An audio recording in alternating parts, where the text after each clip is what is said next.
I can't hear the thunder, but I can feel it in my chest. That is what Ellie Mercer used to tell herself on nights like this. Nights when the sky split open and the rain came down so hard it turned the world into a gray wall of water. She could not hear the storm, but she could feel every single thing about it.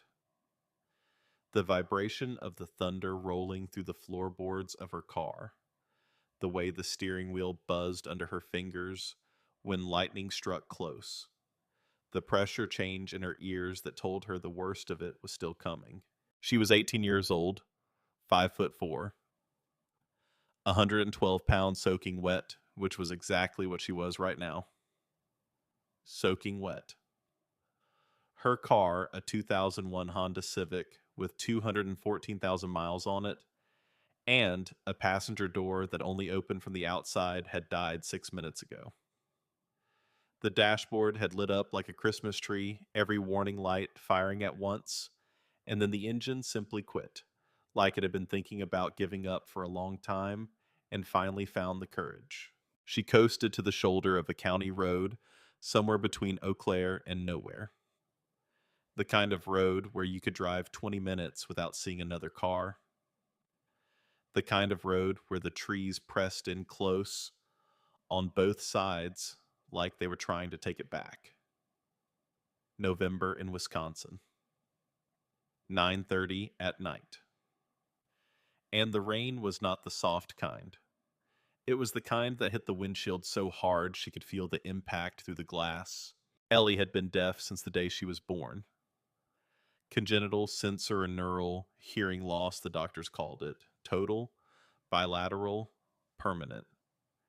3 words that meant the world would never sound like anything to her. She had never heard her mother's voice.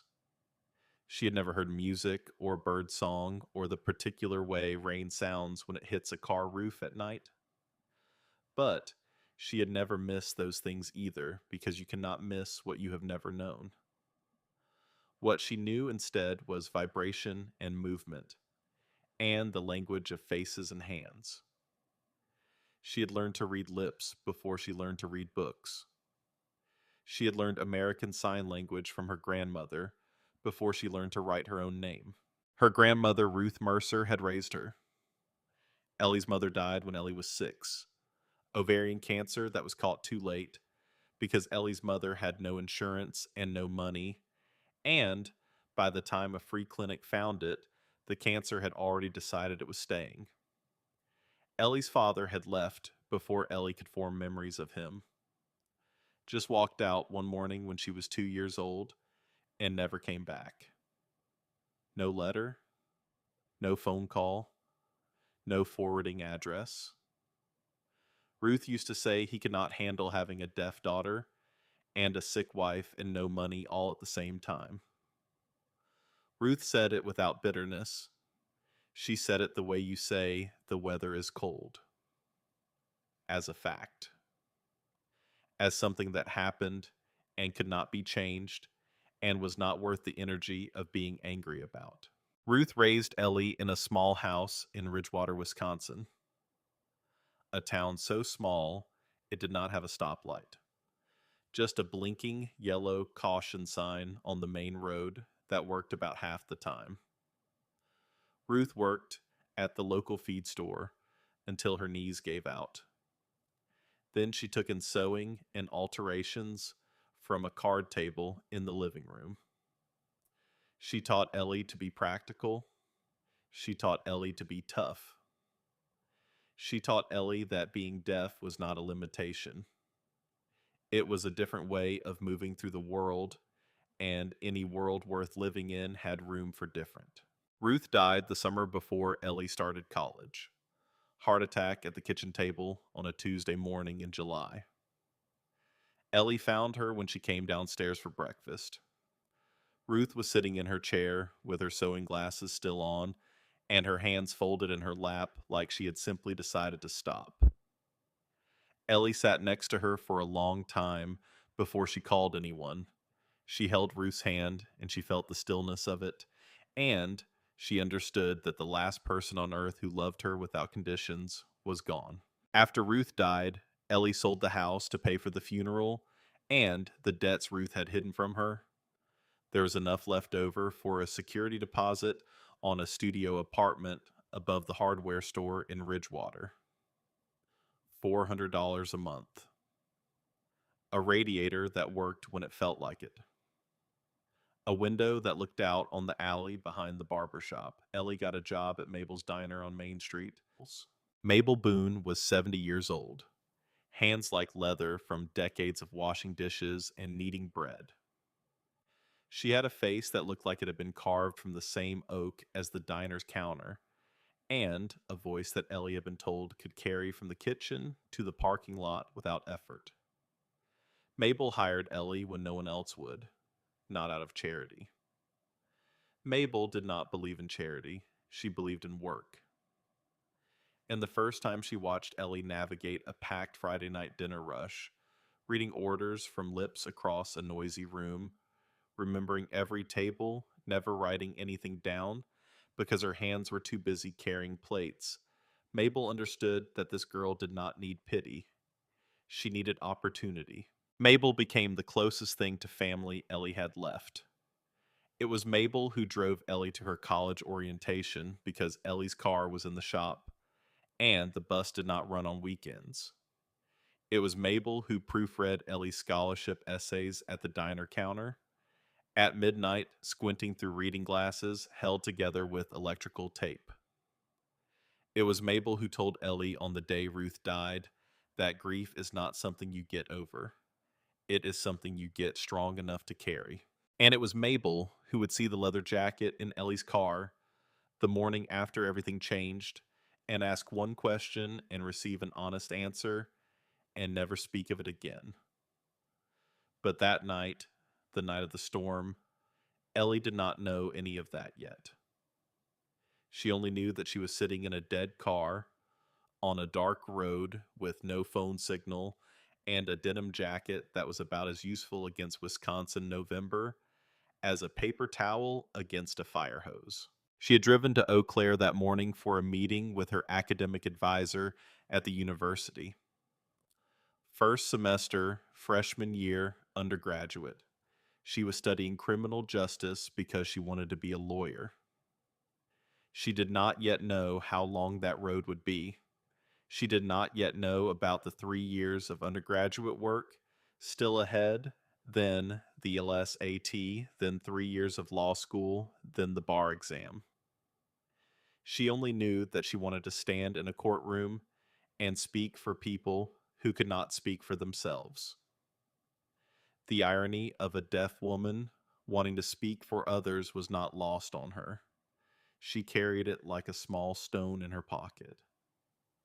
A reminder that the things people think you cannot do are sometimes the things you were born to do. The advisor had told her she was doing fine, just fine. The word delivered with a smile that said, I am being encouraging because that is my job. Ellie read lips better than most deaf people her age, and she could tell the difference between someone who meant what they said and someone who was performing kindness like a part in a play. The advisor was performing. Now she sat in her dead car and watched the windows fog up. Her hands were going numb. She could feel the cold creeping up from the floor through her sneakers, through her socks, into her bones. She was wearing the denim jacket over her diner uniform, black pants, white shirt, an apron she had forgotten to take off after the closing shift. She tried her phone again. No signal.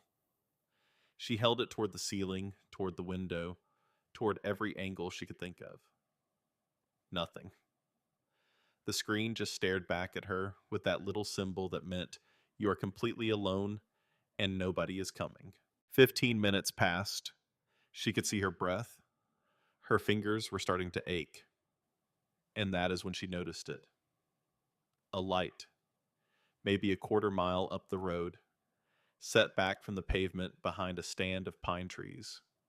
Just a faint, yellow glow, barely visible through the curtain of rain. It could be a farmhouse. It could be a gas station. It could be anything. Ellie made the decision that would change her life. She opened the driver's side door and stepped out into the storm. The rain hit her like a physical force. The cold was immediate and total.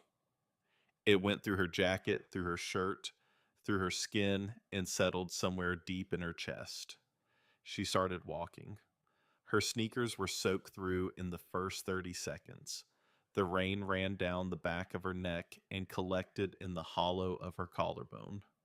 She could not hear a single thing. Not the rain, not the wind, not the occasional car that might or might not be coming up behind her.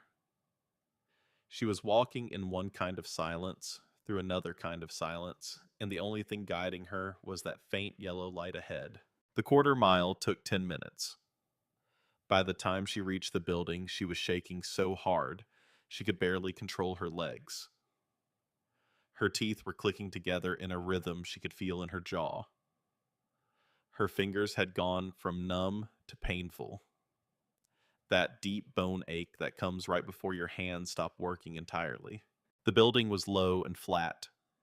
Cinder block walls, a metal roof, a couple of pickup trucks parked out front, and motorcycles. A lot of motorcycles. Lined up under a metal overhang like soldiers standing at attention. Even in the dark, even half frozen, even through rain so thick she could barely see 10 feet ahead. Ellie knew what that meant. She had grown up in small town Wisconsin. She knew what a row of motorcycles outside a cinder block building on a county road meant. She almost turned around. She stood there in the rain, staring at those motorcycles, and every story she had ever heard about motorcycle clubs ran through her head. Dangerous. Violent. Stay away. The words her grandmother had used, the words the newspapers used, the words everyone in every small town used when they talked about men in leather vests with patches on their backs. But her body made the decision her mind could not. She was too cold, too wet, too far from anything else. Her fingers were not working right anymore. Her legs were starting to feel heavy in a way that scared her. She walked up to the door and knocked. The door opened fast, like someone had been standing right behind it. And there they were. 8 of them, sitting around a room that looked like a living room and a garage had been pushed together. Pool table in the center, couch against the wall, television playing something she could not hear, cigarette smoke hanging in the air, and on the back wall a banner, the Death Head logo, Hell's Angels. 8 men stared at her. She stared back. She could not hear if they were speaking. She could see their mouths.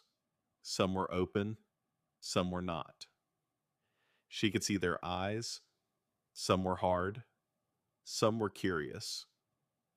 One pair of eyes belonging to a man near the door, who was built like a refrigerator with arms, looked at her with something that might have been concern. Ellie reached into her jacket pocket and pulled out a receipt from a used bookstore she had visited that morning. She turned it over to the blank side. Her hands were shaking so badly the pen kept slipping, but she wrote 5 lines in handwriting that trembled across the paper like a seismograph. My car broke down. I am deaf. I cannot call anyone. She held it up. The rain was still hitting her back. She stood in the doorway of a Hells Angels clubhouse at 9:30 at night, 18 years old, soaking wet, holding up a piece of paper like a small white flag. 3 seconds passed. She counted them in her heartbeat. 3 seconds where she was certain she had made the worst decision of her life. Then the big man near the door stepped to the side. She watched his lips move. 5 words she read perfectly. Get in here before you die. Ellie stepped inside. The warmth hit her like a wave. Her muscles unlocked. Her lungs expanded. And the shaking got worse before it got better, because that is what happens when a cold body meets warmth. The body has to recalibrate. She stood there dripping on the concrete floor. Her eyes adjusted to the light, and then a man at the far end of the room stood up. He was older than the others, maybe mid-50s, gray beard trimmed close to his jaw, eyes that had seen enough that very little surprised them. He wore a leather vest with more patches than anyone else in the room. The president. She would learn his name later. Birch Dalton. Birch looked at the note in her hand, then he looked at her face. Then he did something that stopped Ellie's heart. He raised his right hand, and he signed. Not fluent, not fast, but clear. Two signs in American Sign Language. Come in. Safe. Ellie stared at his hand, then at his face. Something moved behind his eyes, something deep and private and old. She did not understand it then.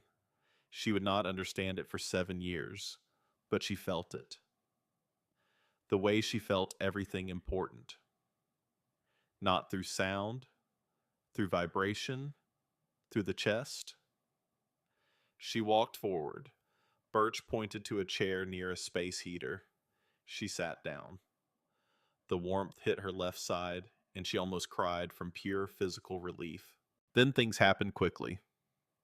A man at the pool table, lean 40s with grease embedded in the lines of his knuckles, stood up. He and a younger man, stocky and quiet, grabbed jackets and went out a side door into the rain. She watched them go without knowing where they were headed. Birch sat across from her. He pulled a notebook from his vest and wrote. "What happened to your car?" She wrote back. "Alternator, dead battery, no signal." He read it and nodded. Then he wrote, "Dale and Ratchet went to get it. They will fix it." She started to write that she could just call a tow truck if someone had a phone. But Birch was already looking at her with an expression she recognized. The look that says, "Stop trying to solve this yourself and let people help you." Then someone set a bowl of chili in front of her, steam rising in a slow curl. A spoon and a paper napkin beside it. No ceremony, just food placed in front of a stranger who needed it. She ate, slowly at first because her hands were still shaking, then faster because her body remembered it had not eaten since a granola bar at noon. She did not know if it was actually the best chili ever made. But when you are 18 and half frozen and terrified, and a stranger feeds you without asking for anything, everything tastes different. While she ate, someone placed a flannel shirt on the table next to her bowl. Red and black plaid. Dry. Warm. Smelled like laundry detergent and faintly of motor oil. No one gestured. They just set it there and walked away. She put it on over her soaked diner shirt, 3 sizes too big.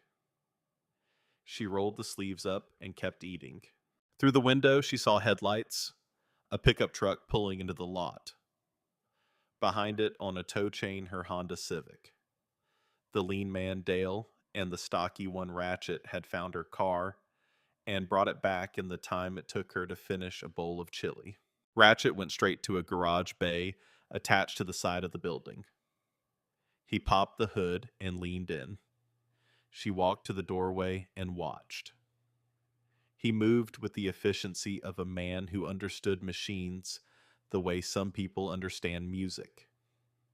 Hands finding tools without looking. Bolts turning with practiced rhythm.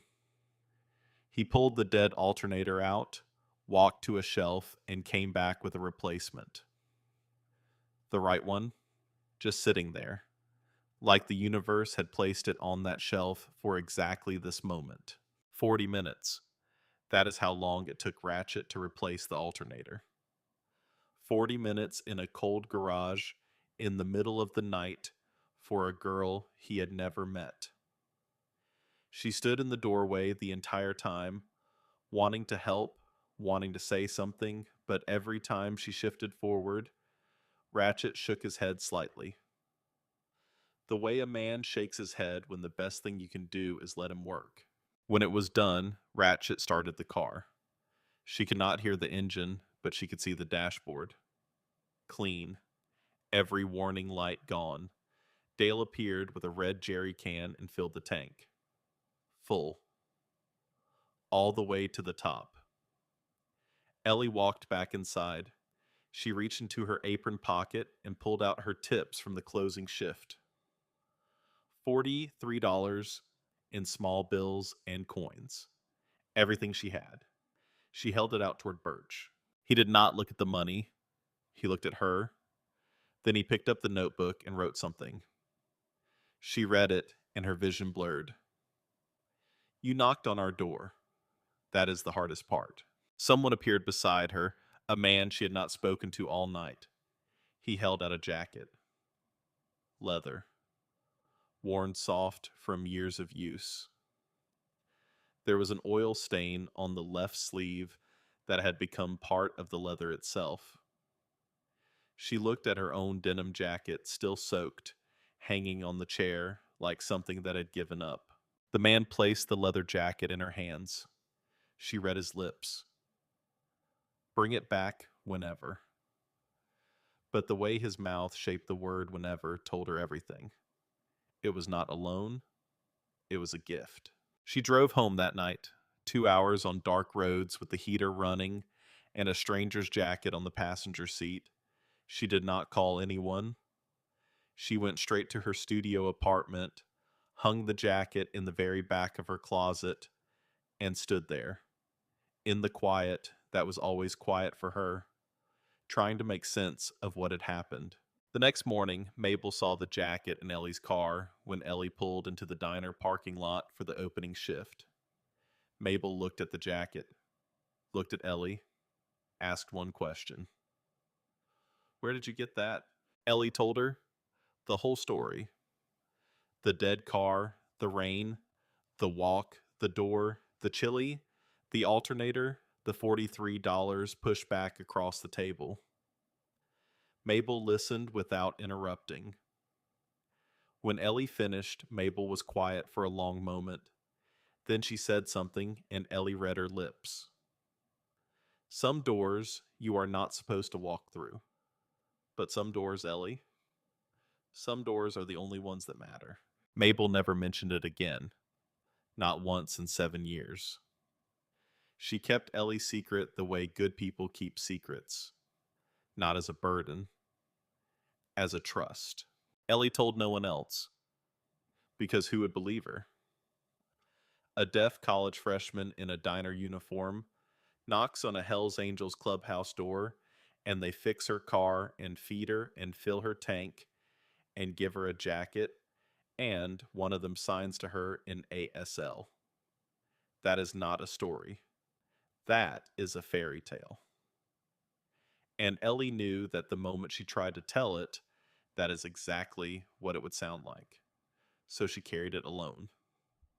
For 7 years. Those 7 years were not kind to Ellie Mercer. She finished her undergraduate degree in 4 years. Criminal justice major, political science minor. She worked the entire time. Diner shifts, gas station shifts. Tutoring at the university's Disability Services Center, where she taught basic ASL to students who wanted to learn. She slept 5 hours a night on a good night. 4 on a bad one.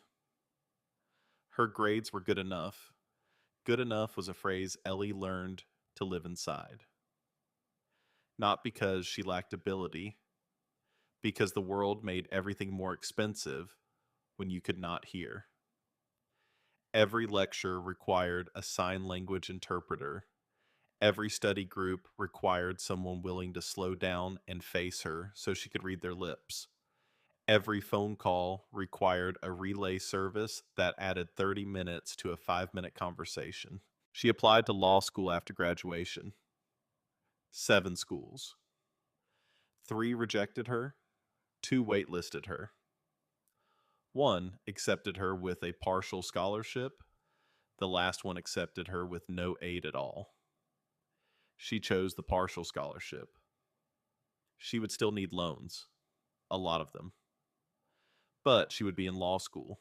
3 years of reading cases until her eyes burned. 3 years of memorizing statutes and precedents. 3 years of raising her hand in class and watching the professor look briefly confused before remembering the interpreter in the corner was there for her. 3 years of study groups where people talked too fast and turned their faces away and mumbled into their laptops until the words became impossible to read. She sat in the front row of every class. She recorded lectures on video so she could read lips at half speed later. She developed a system of watching the interpreter and the professor simultaneously catching what one missed from the other. She passed the bar exam on her first try. She did not celebrate. She went back to her apartment and sat on the floor and cried. Not from happiness. From exhaustion that had settled past her muscles and bones into the part of her that had been holding everything together for so long, it had forgotten what it felt like to let go. She took a job as a public defender in Milwaukee. Not because it was the best offer, it was the only offer. Private firms were not interested in a deaf attorney. They said it politely. Not the right fit. Communication challenges. Our clients expect. We are concerned about. All of which meant the same thing. We do not believe you can do this. The public defender's office said yes. Not enthusiastically. They needed bodies. The caseload was inhuman. 45 active cases, sometimes 50. The pay was less than a first-year teacher. Her office was a cubicle with a wobbling desk and a chair that leaned to the left, no matter how many times she adjusted it. But Ellie had something nobody in that office had. She could read people, not in the vague way people mean when they say, good judge of character. She could literally read them. Their lips, their facial muscles, the micro expressions that flash across a face in a quarter of a second, the way a jaw tightens before a lie, the way nostrils flare when someone holds back anger, the way eyes move depending on whether the brain is remembering or inventing. She had been reading these signals her entire life. When you cannot hear a tone of voice, you learn to see it. When you cannot hear the words, between the words, you learn to watch the face behind the face. Every human being has 2 conversations at the same time. The one they are saying and the one their body is telling. Most people only hear the first. Ellie saw both. Her first case in court was a shoplifting charge. Simple. The client was guilty and knew it and wanted a plea deal. Ellie stood beside her at the defense table and read the judge's lips, and everything went fine until the judge asked Ellie a procedural question, and Ellie did not catch it because the judge had turned his head to look at the clerk while he spoke. Ellie asked him to repeat the question. The judge repeated it with visible impatience, the kind of impatience that comes from a person who is not used to being asked to slow down. She caught it the second time and answered, but she could see the impatience settle into the judge's face like a stain. And she knew it would be there every time she appeared in his courtroom. 3 weeks later, a different judge asked Ellie during a hearing why she did not have a cochlear implant. The question was not relevant to anything. It was curiosity dressed up as concern. Ellie typed her response on her phone and showed it to the judge because she did not trust her voice in that moment. She wrote that implants do not work for everyone, that her type of hearing loss was not a candidate for the procedure, and that her ability to practice law was not dependent on her ability to hear. The judge read the screen and said nothing. But Ellie watched his face and saw something she recognized: the subtle rearrangement of features that happens when a person decides you are less than what they expected. She had been seeing that face her entire life. She was used to it. But being used to it and being unbothered by it were two very different things. She kept working. She kept adapting. She learned which judges spoke clearly and which mumbled. She learned which prosecutors faced her when they spoke and which turned away. She learned to position herself in the courtroom so that she could see the witness stand and the judge in the jury box simultaneously. She developed her system of marginal symbols: a circle for truth, a triangle for uncertainty, a square for lie. Her cross examinations became surgical. She asked questions and watched faces and followed the trails that only she could see. 11 months into the job, a Tuesday morning in March, her supervisor walked into her cubicle and set a manila folder on her desk. She felt the vibration of it landing through the desk surface.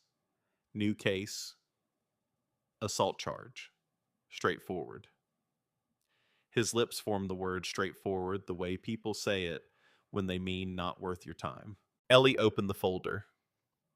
A bar fight in Waukesha County.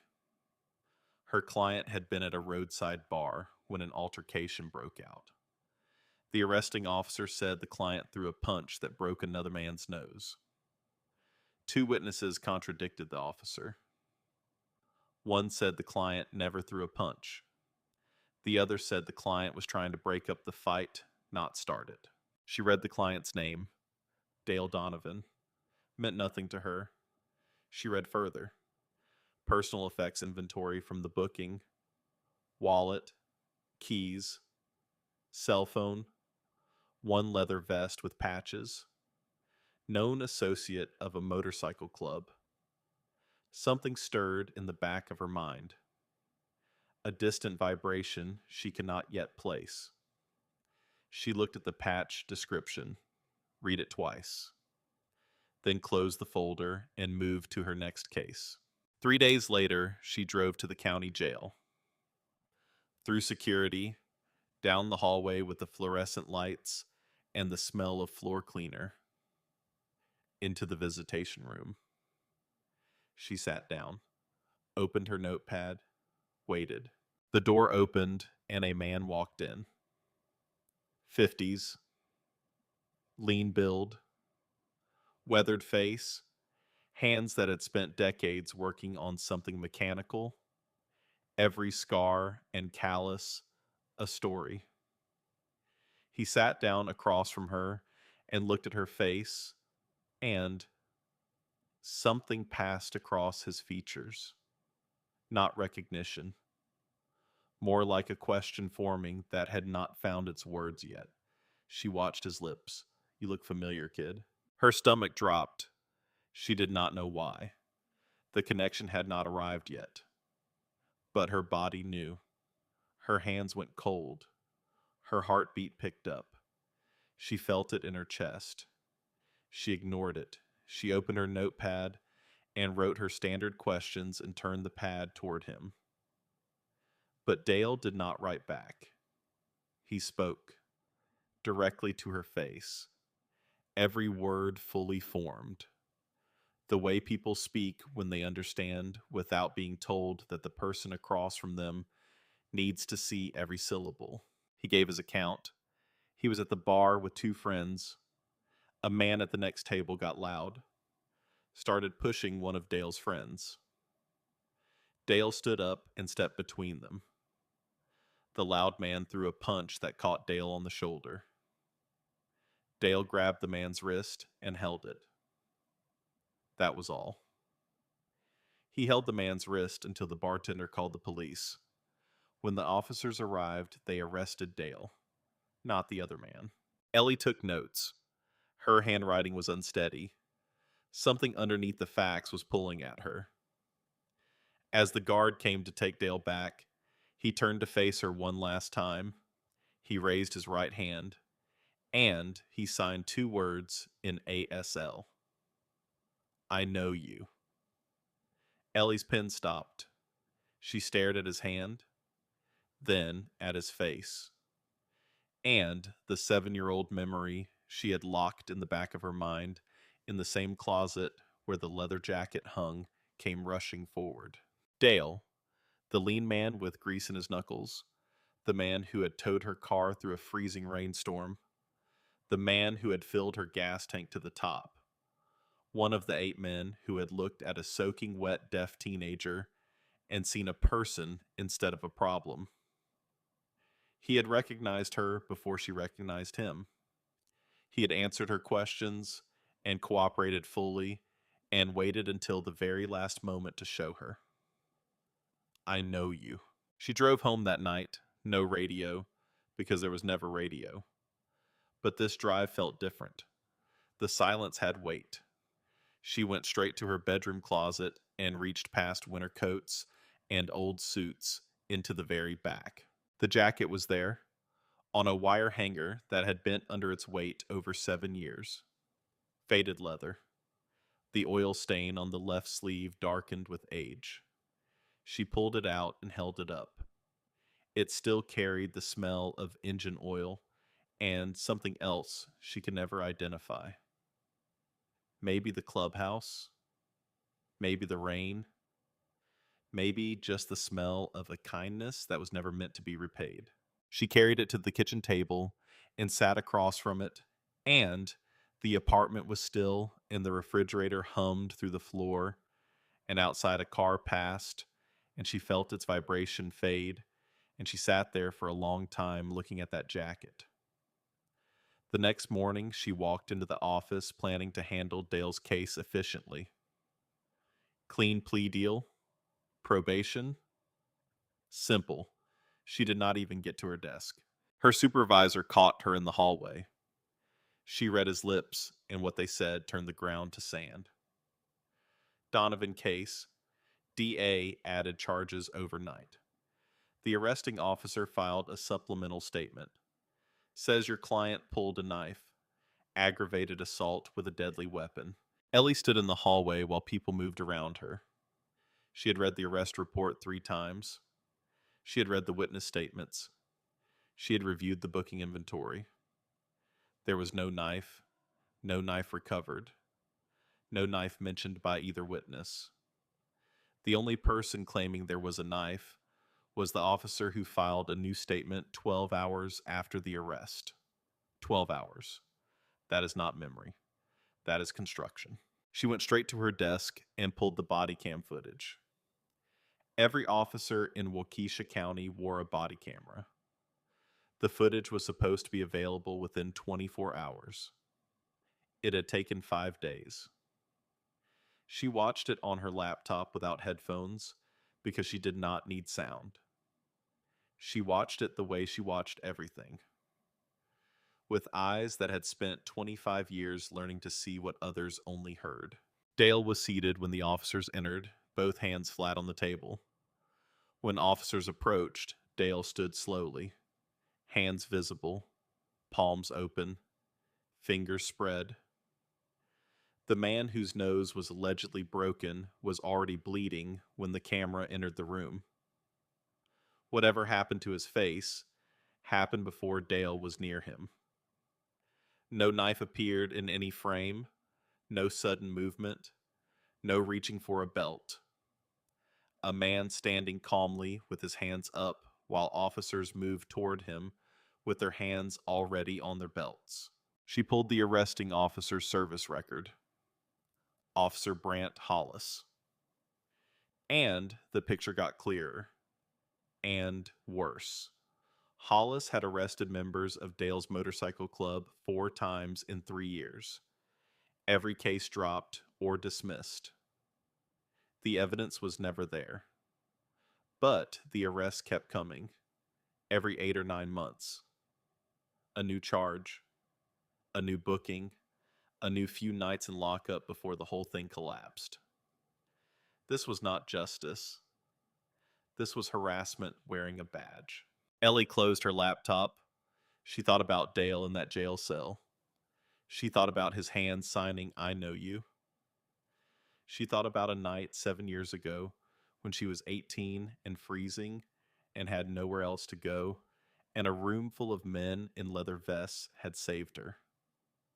And now the system she had spent 7 years fighting to join was being used as a weapon against the man who had helped save her.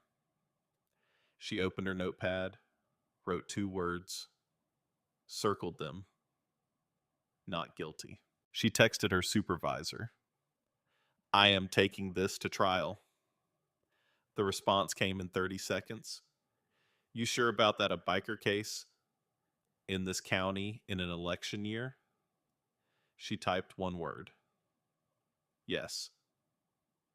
The reply came, "Nobody's going to thank you for this. It is going to cost you." She typed back, "I know." Her phone buzzed one more time. "It is your funeral." She set the phone face down and sat there in the fluorescent hum of the office, 25 years old, 11 months into a career nobody thought she could have, carrying 45 cases and a leather jacket and a debt she had never been asked to repay. She was going to fight. Because 7 years ago, she knocked on a door and someone opened it. Now, it was her turn. Ellie started building the defense that night at her kitchen table. She moved the jacket to the back of a chair and spread case files across the surface. She pulled every document she could find, every prior arrest involving Dale's club, every dismissed charge, every booking record. She built a timeline on a yellow legal pad, drawing lines between dates, circling names, connecting dots. Nobody had bothered to connect because nobody had bothered to look. The pattern was surgical in its regularity. Every 8 to 9 months, Officer Hollis arrested a member of the club. The charges varied: disorderly conduct, public intoxication, simple assault. But the structure was identical.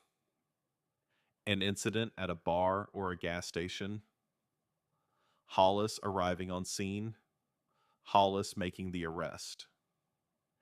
Then, weeks later, the charges dissolving because the evidence could not support them. 4 times in 3 years. And now a fifth, but this time not disorderly conduct. This time, aggravated assault with a deadly weapon. This time, someone wanted Dale Donovan in prison. 3 days later, she drove to the county jail for her second meeting with Dale. She slid the printed timeline across the table. Dale looked at it for a long time. His eyes moved from date to date. Then he looked up. She had her notepad ready. "Tell me about the officer." Dale was quiet. The kind of quiet that means someone is deciding whether to trust you. Then he spoke directly to her face. "They have been leaning on us for years." The whole chapter. Pulling guys over for nothing, running plates at rallies, showing up at the clubhouse with warrants that do not hold up. Nobody cares because of the patches. You see the vest, and you have already made up your mind. That last sentence landed somewhere deep, because she remembered standing on that dark road at 18, staring at motorcycles under an overhang. She remembered almost turning around, almost letting the patches decide for her. She wrote on her notepad, "Why did you not tell me this before?" Dale shrugged. One shoulder. "Would it have mattered? You would have seen the vest and made up your mind." She held his gaze. Then she wrote 2 words and underlined them. "Not guilty." Dale searched her face for a long moment, testing whether she meant it. Then he nodded. One small nod that meant more than any contract. Back at the office, she told her supervisor. He gave her the look that said, "You're about to make your life harder, and nobody will help." She read his lips. "You want to fight the DA on a biker case. You have been here less than a year. Half the judges in this building still do not know how to handle a deaf attorney in their courtroom. You want to add this on top of that?" She turned her phone screen toward him. "The charges are fabricated. The body cam proves it. The officer has a documented pattern. I have the evidence. I have..." His lips moved. "Nobody is going to thank you. If you lose, and you probably will, because juries here do not like bikers, it will follow you. Every case after this will be harder. Every judge will remember you as the attorney who went to war over a biker." "Good," she typed. He stared at her, then shook his head and muttered something to the window. She caught 3 words. "It is your funeral." She went home that night surrounded by files. The jacket hung on the kitchen chair. She thought about the man who gave it to her in the way his lips shaped the word "whenever." She thought about Birch signing safe. She thought about 8 men who saw a person instead of a problem. And she thought about the system she had spent 7 years fighting to join. The system being weaponized against the people who had saved her. She felt the weight of that contradiction like a stone on her sternum. She needed witnesses. 2 men had been with Dale that night. One was Ratchet, the man who had replaced her alternator 7 years ago. The stocky, quiet one, whose hands understood machines the way poets understand language. Ratchet was the key witness. He had been at the bar. His statement contradicted Hollis completely. Dale never threw a punch. Dale stepped between 2 men to stop a fight. The man with the broken nose was hit by someone else, someone who left before police arrived. But Ratchet was on parole. When Ellie called through the relay service, the operator typed his words on her screen. The words were typed with fear. "I cannot do it. My parole officer called yesterday. Said if I get involved, they will file a violation. I have 14 months left. If they file, I go back inside. I cannot risk it." She typed back, "Ratchet, they are saying Dale pulled a knife. You were there. You know that did not happen." A long pause. Then the operator typed his response. "I know it did not happen. You know it did not happen. But I have 14 months and a life I am trying to hold together, and I am sorry. I am truly sorry." The connection ended. Ellie sat in her dark office long after the cleaning crew had gone, only her desk lamp on casting a small circle of light that made everything else enormous. She had a fabricated charge, a silenced witness, a DA who wanted a conviction, a client the jury would judge on sight, and she was a deaf attorney less than a year into her career going against the sheriff's department. But she knew what those patches meant. Not what the world said. What they actually meant. The second witness, Tucker Briggs, agreed to testify. He was not a club member. A friend of Dale's from a construction job years back. No criminal record. No club affiliation. His statement was clean and matched Dale's account in every detail. But one witness against a police officer was a coin flip. She needed more. She drove to the bar on a Saturday afternoon, stood in the parking lot studying the building. Low wooden structure on a county road, beer signs in the windows, gravel lot. She walked around slowly. looking at everything the way a deaf woman looks at a space she needs to understand, not listening for clues, seeing them. And that is when she noticed it across the road, about 60 yards away, a small liquor store. One of those houses turned into a shop. Beer and wine and cigarettes and lottery tickets. And on the front corner, mounted under the eave, pointed directly at the road and the bar's parking lot, a security camera. She felt the vibration in her chest. The one that meant something important was close. She walked across the road. Behind the counter was a woman in her 60s, gray hair pulled back, reading glasses on a chain. The woman spoke while looking down at a newspaper. Ellie could not read her lips. She took out her notepad and wrote, "I am a public defender working on a case involving an incident at the bar across the road. I noticed your security camera. Do you still have footage from that night?" The woman read the note, then looked at Ellie and spoke clearly. "Machine keeps 30 days. After that, it records over." "When was it?" Ellie wrote the date. The woman counted on her fingers, frowned, then held up 2 fingers. 2 days. They had 2 days before the footage was gone forever. Ellie called her supervisor through the relay. She requested an immediate subpoena. He pushed back. Long shot. Camera probably caught nothing. She typed 3 words. "Please. Trust me." The subpoena was filed that afternoon.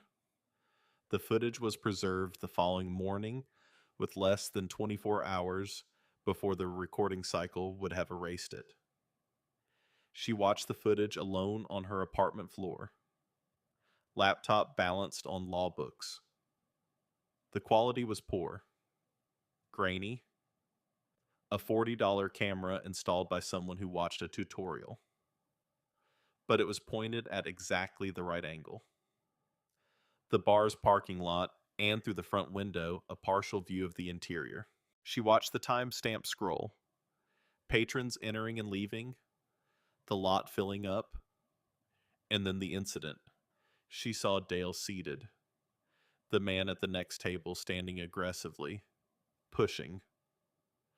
Dale standing and stepping between them.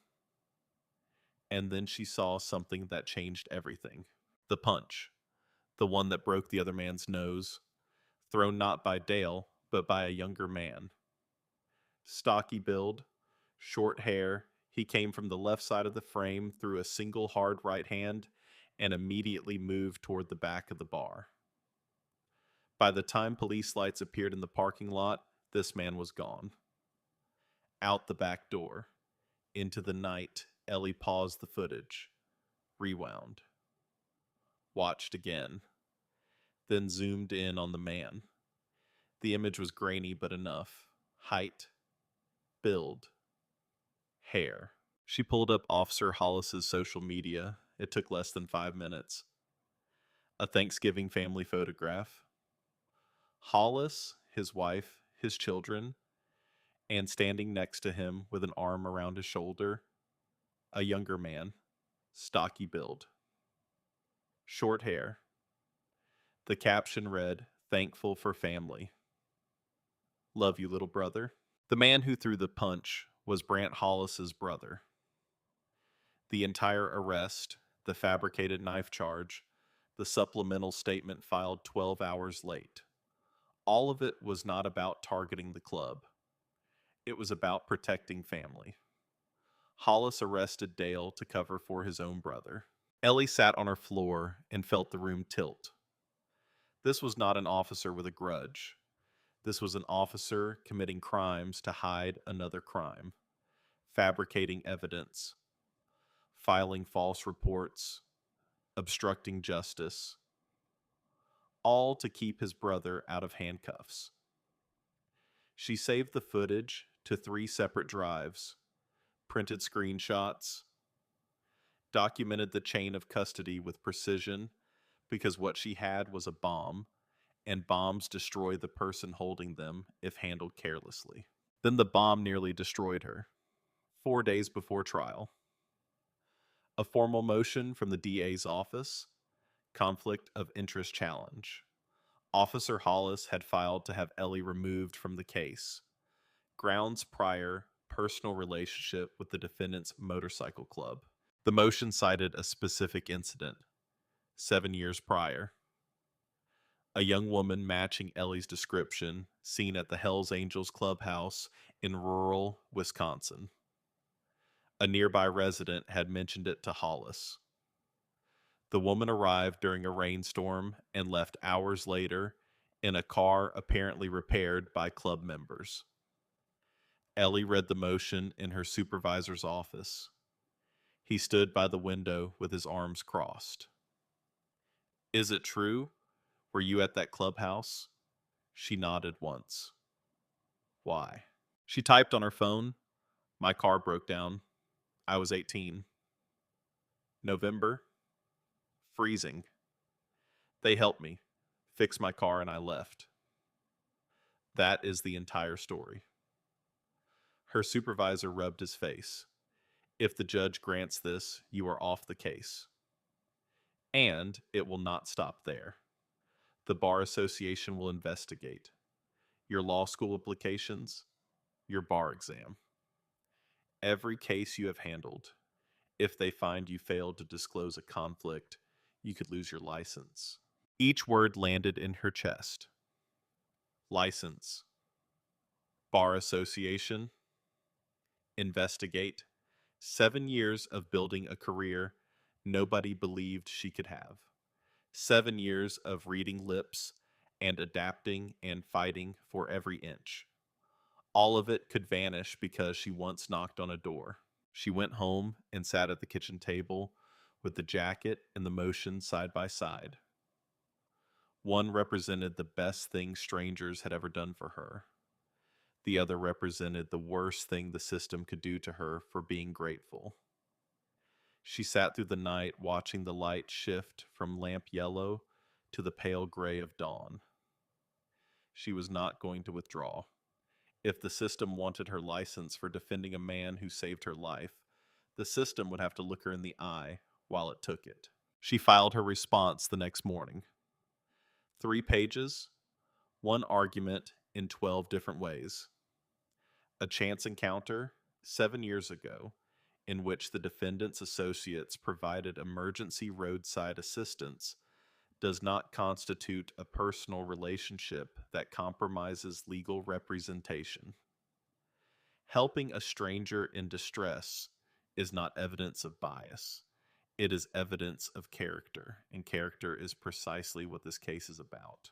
The hearing was in chambers. Ellie on one side, the DA on the other.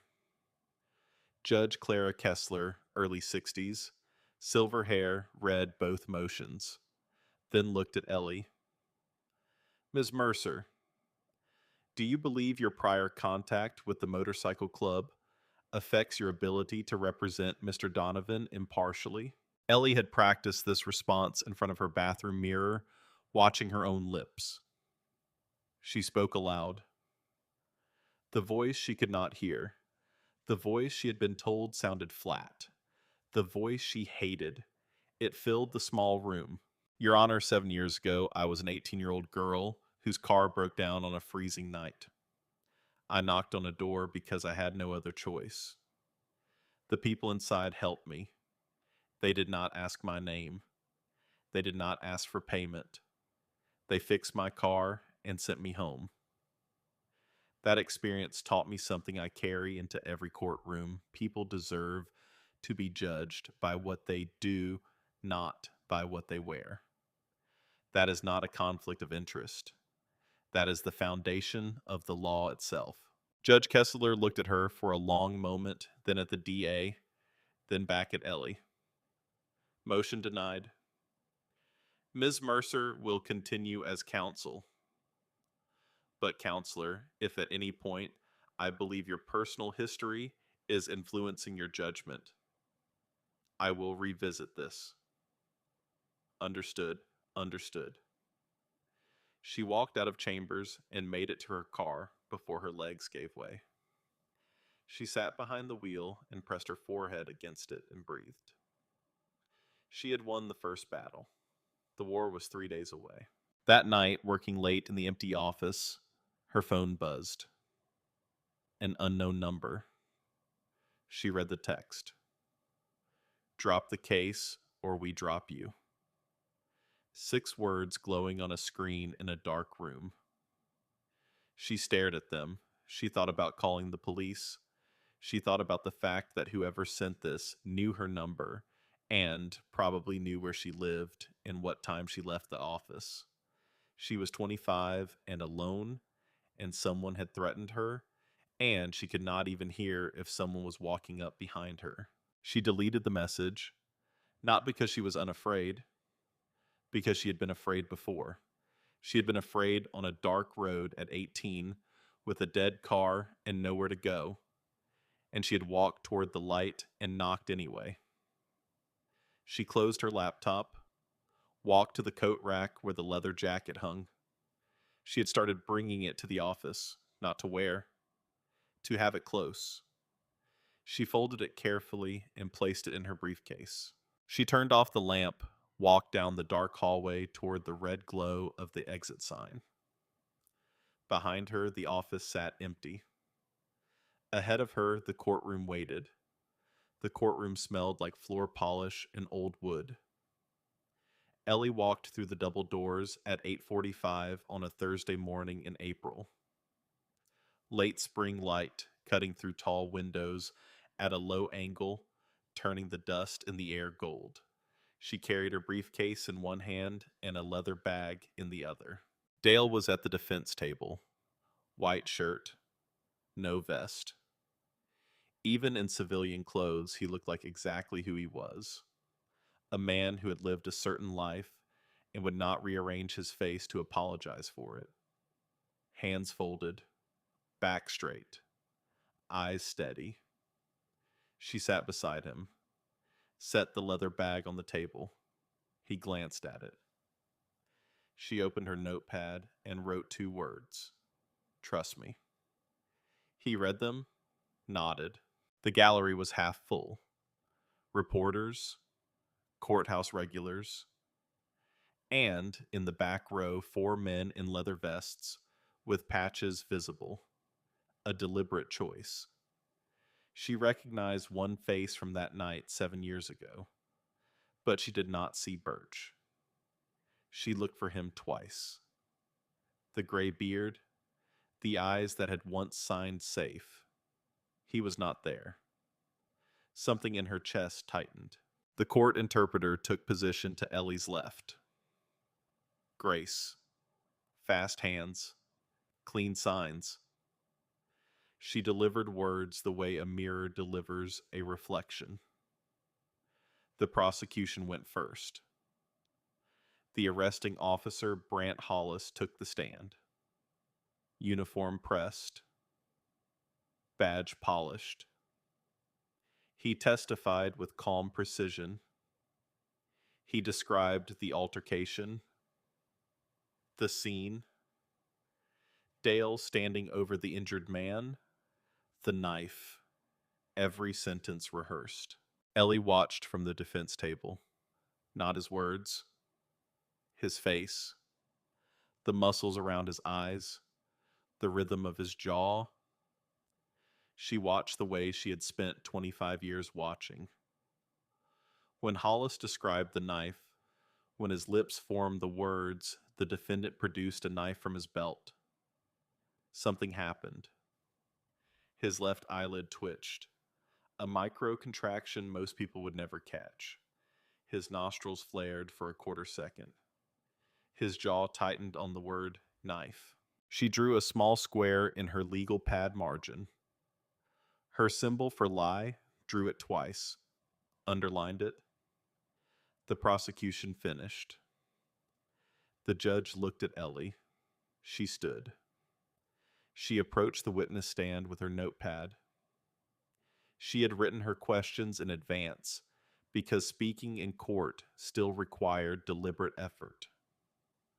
She could not hear if her voice was too loud or too soft, so she read each question carefully, watching Hollis's lips for answers. Grace signed anything Ellie missed. She asked Hollis where Dale was when officers entered the bar. Hollis said standing. Ellie played the body cam footage on the exhibit screen. The jury watched a man seated at a table, both hands visible, palms down. She asked when the knife appeared. Hollis said Dale pulled it from his belt. She let the footage continue. Dale's hands open, fingers spread, no knife, no movement toward any belt. She asked if a knife was recovered. Hollis said no. She asked how a man could threaten someone with a weapon that was never found, never photographed, never logged into evidence. Hollis said the knife was discarded before officers secured the scene. She let that answer sit. She could not hear the silence in the room, but she could see it. The way two jurors glanced at each other, the way a woman in the front row leaned forward half an inch. The physical tells that most attorneys missed because they were listening to words. Ellie never missed them because words had never been available to her. She asked her final question for this witness. Officer, how many times have you arrested members of this motorcycle club in the past 3 years? The prosecution objected. Overruled. Hollis said once, maybe twice. His lips formed the words too carefully. The rhythm of calculation, not memory. Ellie presented the records on the exhibit screen, one at a time. Date, charge, dismissal. Date, charge, dismissal. 4 times. A pattern so regular it could have been drawn with a ruler. Hollis's blink rate increased. His hands moved from armrest to his lap, the signals of a man losing control of his own narrative. She called Tucker Briggs next. He was nervous but clear. Dale did not throw a punch. Dale stepped between 2 men and stopped the fight. The man with the broken nose was hit by someone else entirely, someone who left before police arrived. The prosecution tried to discredit Tucker. Fellow associate, reason to protect a friend. Tucker held steady, told the truth simply, and Ellie watched the jury's faces and saw belief settling in, that softening around the eyes when a person decides something is true. Then Ellie stood and addressed the judge. She requested permission to present additional evidence. A security recording from a business across the road obtained by subpoena. The prosecution objected, had not reviewed it. The judge asked when it was disclosed. Ellie said it was in the defense exhibit list, filed 10 days prior. Whether the prosecution reviewed their own filings was not her responsibility. The judge allowed it. Ellie played the footage. Grainy. Poor quality. But pointed at exactly the right angle. Through the bar's front window, the interior was partially visible. The jury watched a man approach Dale's table, pushing, Dale standing between them, and then a different man from the left side of the frame throwing a single hard punch that connected with the injured man's face. This man immediately moved toward the back and disappeared. Police lights appeared after he was already gone. Ellie paused on the clearest frame of the man who threw the punch. She placed next to it on the screen the Thanksgiving photograph from Hollis's social media. Same build, same height, same hair. The caption visible, thankful for family. Love you, little brother. The room went still. She could see it in the way the prosecutor's pen stopped, in the way Judge Kessler's eyes moved slowly from the screen to the prosecution table, in the way jurors looked at each other with the expression that says, "We have been lied to." The DA requested a recess, denied. Then, Ellie did the last thing. She reached into the leather bag and pulled out a jacket. Old leather. Faded by 7 years. Oil stain on the left sleeve darkened with age, but still there. She held it up for the jury, set it on the defense table beside Dale. She turned to face the jury. She raised her hands, and she began to sign.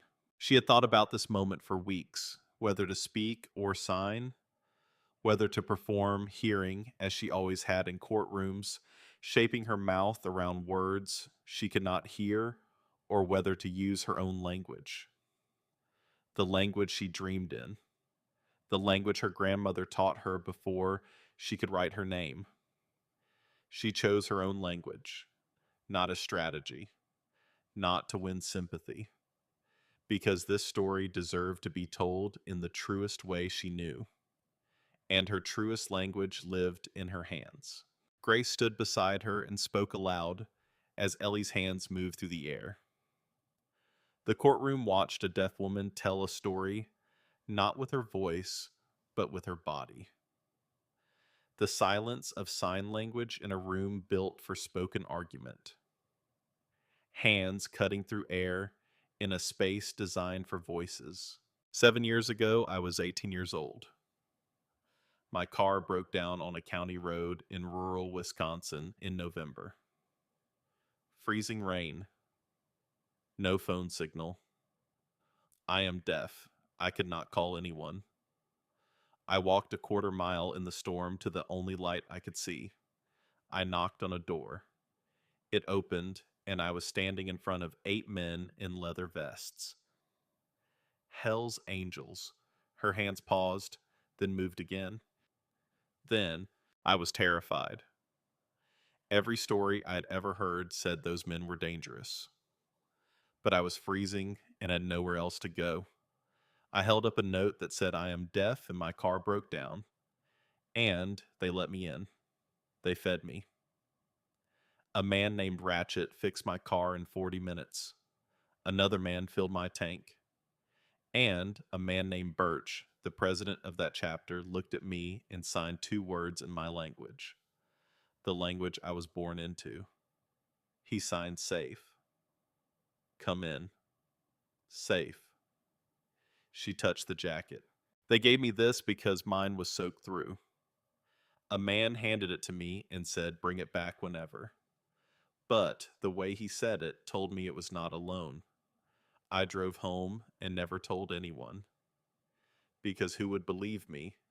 A deaf girl knocks on a Hell's Angels door and they save her. That is not a story the world tells about men in these patches. She looked at Dale. His eyes were wet. His scarred hands gripped together on the table, so tight the knuckles had gone white. She turned back to the jury. Her hands moved with a precision that came from 25 years of living inside this language. That man was one of the men who saved me that night. He towed my car through the rain without asking my name. He never expected thanks. He did it because that is who he is. That is who these people are when nobody is watching and no camera is recording and there is nothing to gain. The man the prosecution wants you to convict of a crime that never happened is a man who stood in a freezing rainstorm to help a deaf stranger and carried that night quietly for 7 years without expecting it to ever matter. She lowered her hands. Grace fell silent. The courtroom was still. 12 jurors looked at the jacket and then at the man beside it, and they did not see a defendant or a biker or patches or a police report. They saw a man who had helped a stranger on the worst night of that stranger's life and never expected to hear about it again. Dale looked at Ellie. His eyes moved from her face to the jacket and back. His jaw tightened. Not anger. The effort of holding something enormous inside a body not built to contain it. If this story reminds you that people are not always what you expect, hit subscribe. That is all I ask. The jury left at 11:20. Ellie sat at the defense table with her hands flat on the wood, the jacket between her and Dale. Neither touched it. The gallery cleared slowly. The club members in the back row stayed. 40 minutes. The jury deliberated for 40 minutes, the same length of time it had taken Ratchet to replace an alternator in a cold garage 7 years earlier. They returned at noon. The four-person stood. Ellie watched his lips. She did not need grace. She did not need an interpreter for 2 words she could read on any face in any language. Not guilty. Every count. Dale stood.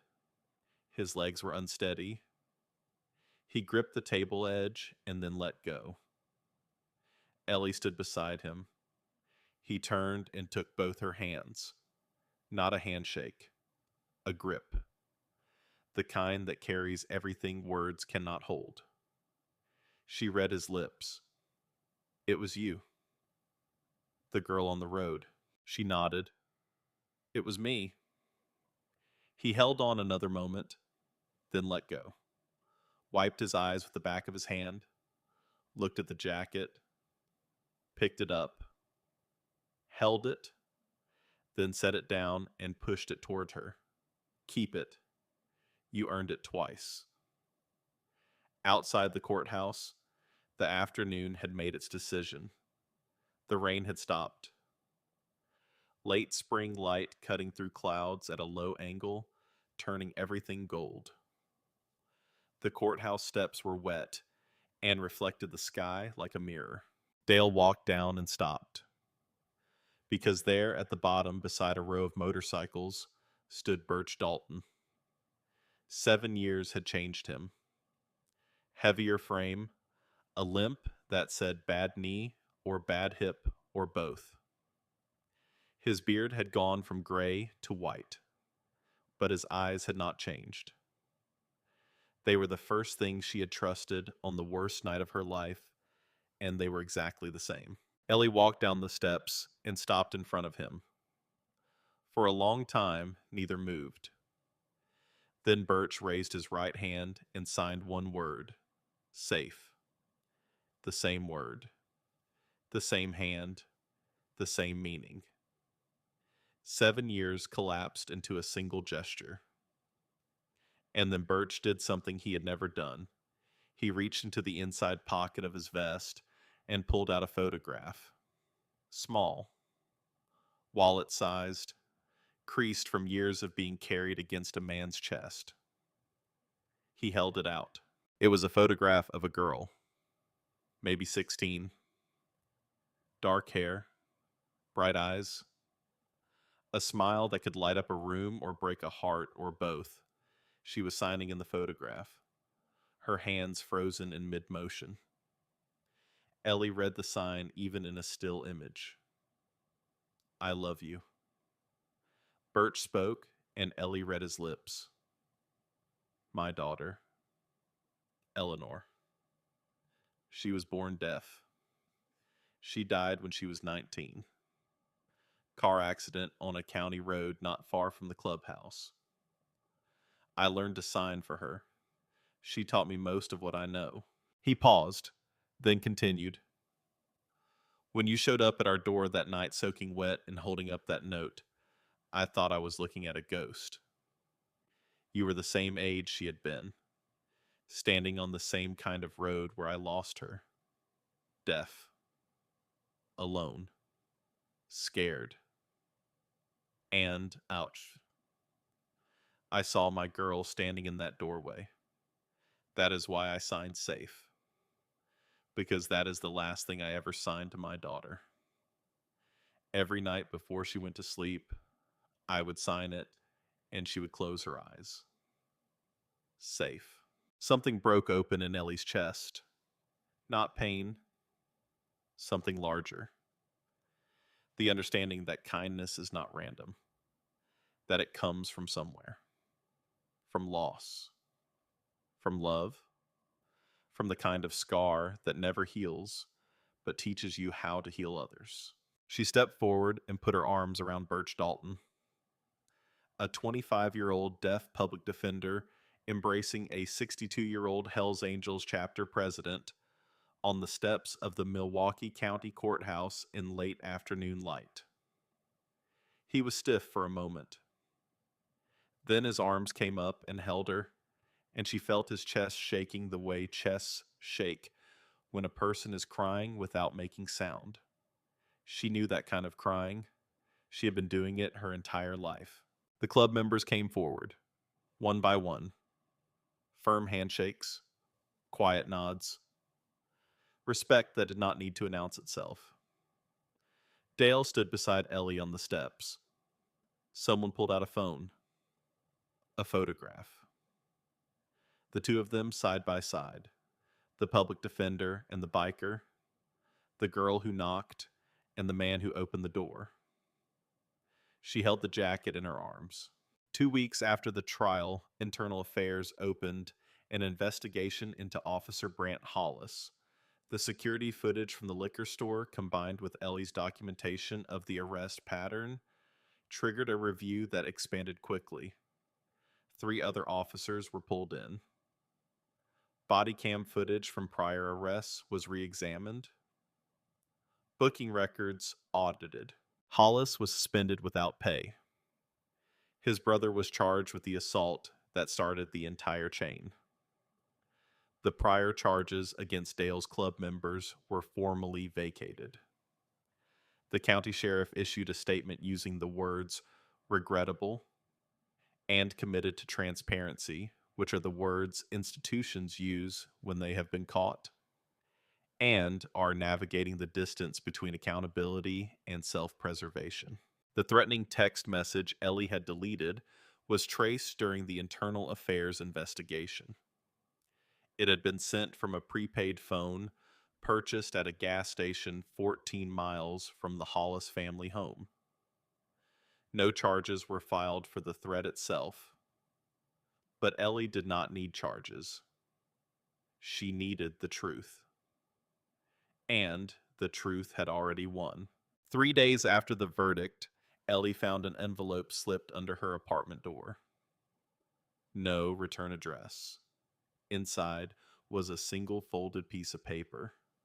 No signature. Just 6 words in handwriting she recognized from a garage in November.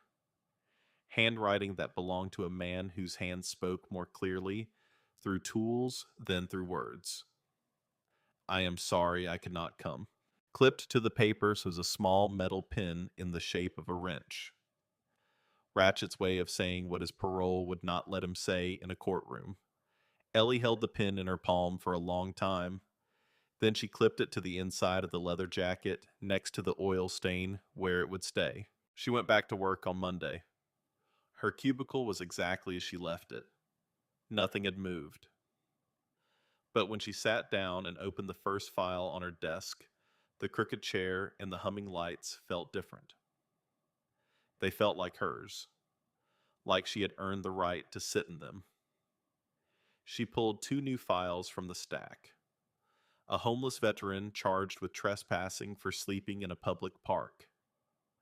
A single mother charged with shoplifting. Formula and diapers. That is what the woman had taken. She took both cases. Not because the clients were innocent. Maybe they were. Maybe they were not. She took them because they deserved someone who would stand next to them and say, "You have to prove it." Someone who understood that the worst moment of your life does not have to define every moment after it. The photograph from the courthouse steps ended up in a frame on her desk. Simple black border.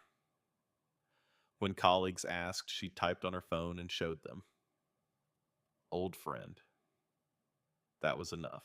The leather jacket hung on her cubicle coat rack. She never wore it. It just hung there carrying the smell of engine oil and a night that changed everything. Every morning she saw it before the files, before the desk, before the lights. The reminder that the world is not always what it appears. 6 months later, Ellie filed paperwork to open a legal aid clinic in Ridgewater, the small town where she had worked at Mabel's Diner, 30 minutes from the clubhouse where 8 men had saved her. She would keep her Milwaukee position during the week and drive to Ridgewater on weekends to take cases nobody else would. People who could not afford attorneys, people chewed up by a system that was supposed to protect them, people who looked wrong or dressed wrong or lived wrong according to rules that comfortable people make. Mabel Boone offered the back room of the diner for free. It was small. It smelled like coffee and bacon grease. The walls were thin enough to feel the kitchen vibrations through them. It was perfect. Mabel stood in the doorway of the back room the day Ellie set up her desk. She watched Ellie arrange her files, her laptop, her 2 framed photographs. Then Mabel spoke, and Ellie read her lips. Your grandmother would have been proud. Not surprised. Ruth was never surprised by you. But proud. Very proud. Ellie looked at Mabel. Mabel looked back. Then Mabel turned and walked to the kitchen because the lunch rush was starting, and pie crusts do not roll themselves, and Mabel Boone had never in 70 years let sentiment interfere with a schedule. On the desk, Ellie placed 2 frames, the courthouse photograph and a second frame containing the creased wallet-sized photograph of Eleanor Dalton signing I love you. Birch had given it to her the day after the trial. He had shown up at her apartment. Her downstairs neighbor banged on the ceiling hard enough for Ellie to feel the vibration. She went down and found Birch on the sidewalk with the photograph in his hand. She shook her head, signed that she could not take it, that it was his daughter's, that it belonged with him. He spoke, and she read his lips.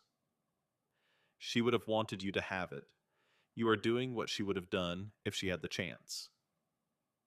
Ellie took it, held it the way you hold something that belongs to someone else's grief. Then she signed thank you, and he signed back the only word he had ever needed to say to her. Safe. Months passed. The clinic grew slowly. 1 client became 3. 3 became 10. Word spread the way it spreads in small towns, not through ads or websites, through conversations at gas stations, in church suppers, and the counter at Mabel's Diner. There is a girl, people said, a deaf girl. She is a lawyer. She does not charge anything. She fights like hell. A farm worker denied wages. An elderly widow fighting eviction. A young man with a disability denied benefits he was entitled to. She fought each case with facts and patience and the ability to see what others could only hear. Late on a Wednesday night, 11 months after the trial, Ellie was working in the back room. The diner had closed hours ago. Mabel had left a pot of coffee on the warmer and a piece of pie on the counter. The room held the kind of stillness Ellie had lived inside her entire life. She was reading a deposition on her laptop when she felt a vibration through the floor. Someone at the front door. She walked through the dark diner. Tables clean, chairs pushed in, the coffee machine cooling with a faint ticking she could feel through her shoes. She reached the front door and opened it. A young woman stood on the sidewalk. Early 20s, thin jacket not nearly warm enough for the night air. Wet hair. Eyes carrying the kind of fear that comes from not knowing where to go next. She was shaking. Not from cold. From something that lives deeper than cold. The young woman spoke. Ellie read her lips. They told me you help people no one else will. I do not have any money. I do not have anywhere to go. But I did not do what they are saying I did. Ellie looked at her. and for a moment she was not in the doorway of Mabel's diner. She was on a dark road in Wisconsin, 18 years old, freezing, staring at a door she was terrified to knock on, deciding whether to trust that whoever was on the other side would be better than the cold. She stepped aside, she pulled out a chair, she pointed to it. The young woman sat down. Ellie walked behind the counter and poured 2 cups of coffee. She set one in front of the young woman. Then she sat down across from her. She opened her notepad. She picked up her pen, and the door stayed open.